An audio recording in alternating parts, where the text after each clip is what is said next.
Hi, I'm Nicky Giusto with Central Milling. Today we're going to be making easy all-purpose pizza dough. This formula features our Organic Beehive All-Purpose flour, but you can use any all-purpose flour you might have. This formula is super easy. You make the dough the night before and ball it up a couple hours before you're going to bake.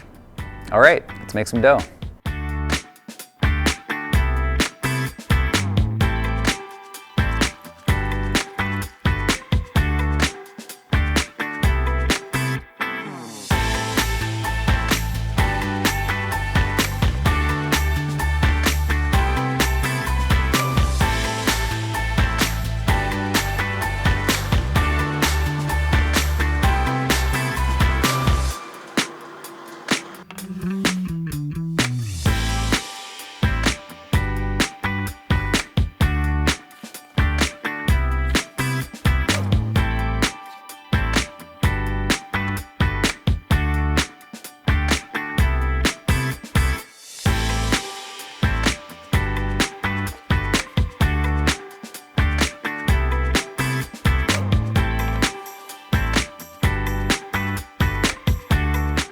In this video, we showed you how to make the dough the night before, but it's actually very flexible. You can make it 2 days before for extra flavor, or you can make it same day.